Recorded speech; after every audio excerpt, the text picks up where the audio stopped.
Hello you lovely people, I'm Cameron. Welcome back to my channel. Welcome if you're new here. It's a pleasure to have you. Cozy up, enjoy the ride. I hope you're all doing okay. I'm hanging in there today. Today was a pretty good day. And I'm really excited about today's video because I'm just pulling back the curtain a little bit more because most of you know me as a makeup girl. I'm totally obsessed, makeup, skincare, beauty, all of the things. And that's what my main focus is, basically in my hobby, making this YouTube channel, but also in my career. I'm a makeup artist. So it's something that I kind of eat, breathe, and sleep at this point.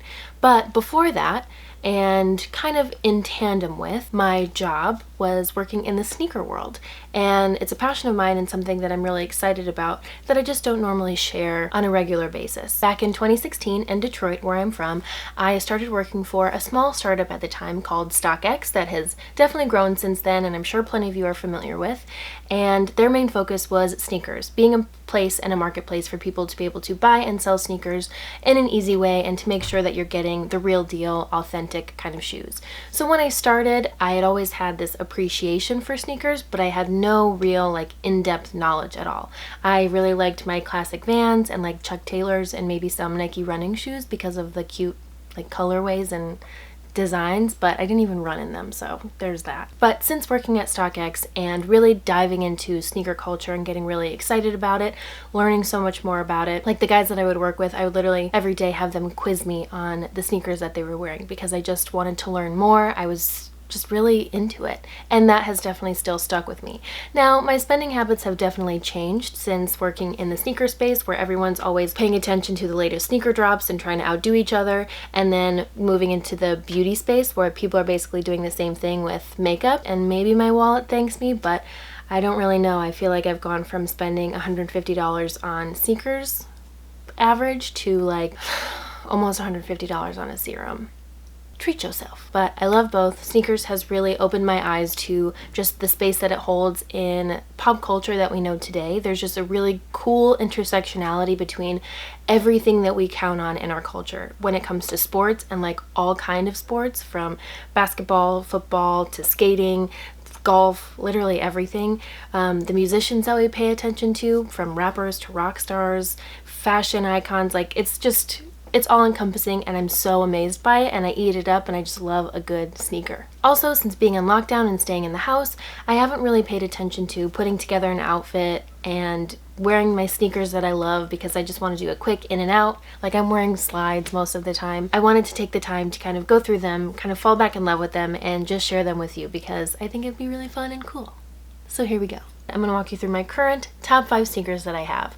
This list was actually kind of hard to put together. They're not in any particular order because in the scheme of things, compared to other sneakerheads, my collection is fairly small and is very curated. But I also think people who have literally 1,000 sneakers would say that they love all of their sneakers, but I love them all. So this was hard to leave some of them out. And these are definitely not shoes that I wear on a daily basis, especially not now, but they're good ones. Starting with these bad boys. This is the Nike Presto, and depending on who you're talking to, some would say that this is one of the most comfortable shoes ever.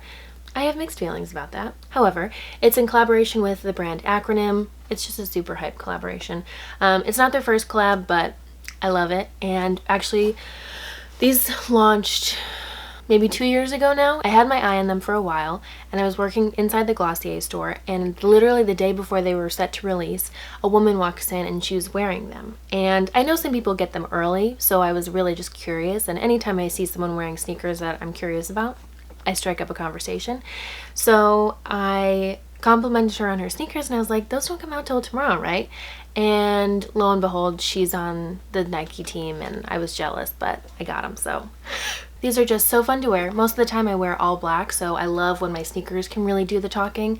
I love the black and white detail, but it's really the neon colors that do it for me. Next up, we have the Jordan 3 Black Cement. I love these sneakers. These are my special go-to sneakers. These are my little good luck charm sneakers. On my first day of beauty school, I wore these. On my first few makeup jobs, I wore these. I still wear them when I feel like I need to boss up a little bit. They infuse me with the confidence and the badassness that I need. They can definitely give a good pair of sexy heels a run for their money in the boost that they give me. I think they'd be equal. To me, these are just the quintessential sneaker person shoe. Like, they're in just about everybody's collection, and they're just nice. They're just really nicely done. These are the 2017 version, and I'm not mad at them. Next up, we have the Air Max 180 collaboration with Comme des Garçons. I'd like to think that these really speak for themselves, but if you must know, they're pink and orange, which are two of my favorite colors, actually my two favorite colors. So that was one thing, but this was one of 3 different colorways that Comme des Garçons came out with when they collaborated with Nike, and it was my favorite, and it was really awesome that I was able to get my hands on them. If you don't really know, most sneaker releases, especially if they have any sort of energy around them, hype, or if it's a collaboration with another brand, it's almost always a fight to actually purchase them. So when you actually can, it's a blessing. These are my blessing. I just really like the design of the 180. These shoes are actually a half size too small for me, but I will never complain because I love them and they're beautiful. And again, most of my wardrobe, it's changing a little bit now, but for the most part, it's pretty black. So wearing something dark with a pop of pink like this, or a pop of pink somewhere on top, is just really fun, and I feel powerful. It's just kind of fun and being like, pow. Next up, we have the Reebok Pump Fury with Adidas Boost. The Reebok Pump Fury was a sneaker that I found out about and learned about during my time at Stockx. I'd never seen them before, and when I did, I was so intrigued by them. Like, they just have such a funky shape to them. It was funky in a good way for me, and I was always really attracted to them. Not in any like sexual way, but I think they're good looking, you know what I mean? I think they're nice. I always just was drawn to them. So when they released these in 2019, Reebok paired up with Adidas, the Boost of Adidas, which is some amazing, comfortable technology that have given me some of the best sneaker uses and wears of my life. I got super, super excited because these always seemed kind of chunky, maybe not the most comfortable to wear, but paired up with a really comfortable and cushy sole, I was down. So this is my first pair of Reebok Pump Furies, and I am not disappointed. These are a great, actually everyday shoe. And the fun part behind the pump part of the name is that it actually has an air pump on it, and you can pump air into the shoes. Genius. Last but not least, and probably one of my most prized sneaker possessions, and actually the oldest sneaker that I own, and not because of the date that it released when I bought it, if that makes sense. And I happen to think it's probably the most important to my understanding of sneaker culture. And I'm actually really giddy as I do this right now. But here we are. We have the Nike SB Tiffany Dunk Low. These babies came out in 2005, actually May of 2005, so they literally just had their 15th birthday. You can tell that they're getting a little yellow. It's a sign of their age. I like to think of them as kind of a statement in the sneaker world. They kind of represent this idea of like luxe kind of entering the sneaker space and really entering this hype phase, because it's the colorway of Tiffany & Co. and it's a skating shoe, so those two worlds kind of colliding was just a really cool thing, and I think it kind of set the stage for a lot of other shoes to come. Having this shoe feels like having a little piece of sneaker history. Actually, shout out to Sneaker History. Check out their website, their podcast, their Instagram. They share a lot on a daily basis about sneaker history, just kind of what it looks like this day in sneakers, this day in sneaker history, this day in sports history. Again, all of those worlds that collide around sneakers, they are a wealth of knowledge, and it's just a lot of fun facts. So check them out. They do really awesome work. Also, at least to me, this is just a little subtle flex that I love having in my back pocket.